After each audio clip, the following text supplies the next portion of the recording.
പെരുവന്താനത്ത് കാട്ടാനാക്രമണത്തിൽ കൊല്ലപ്പെട്ട സോഫിയയുണ്ട്.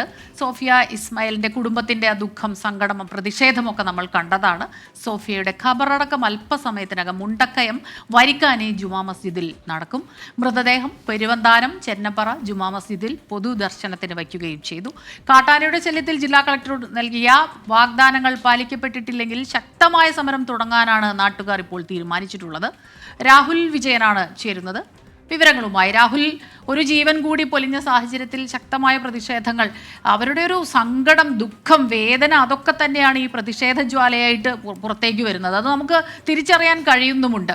അപ്പോൾ നമ്മൾ ഈ ദൂരെ ഇരുന്ന് പറയുന്നവർക്ക് തന്നെ ഈ വാർത്തകൾ വായിക്കുമ്പോൾ ഉണ്ടാകുന്ന വേദന നമുക്കറിയാൻ കഴിയുന്നുണ്ട്. അപ്പോൾ അവരുടെ ആ ഒരു സങ്കടം, ഇന്നിപ്പോൾ ഈ സംസ്കാര ചടങ്ങുകൾ, അതിനുശേഷം ഇവരുടെ ഒരു പ്രതിഷേധം, അത് ഏത് രീതിയിൽ കൊണ്ടുപോകാനാണ് ഇപ്പോഴുള്ള തീരുമാനം?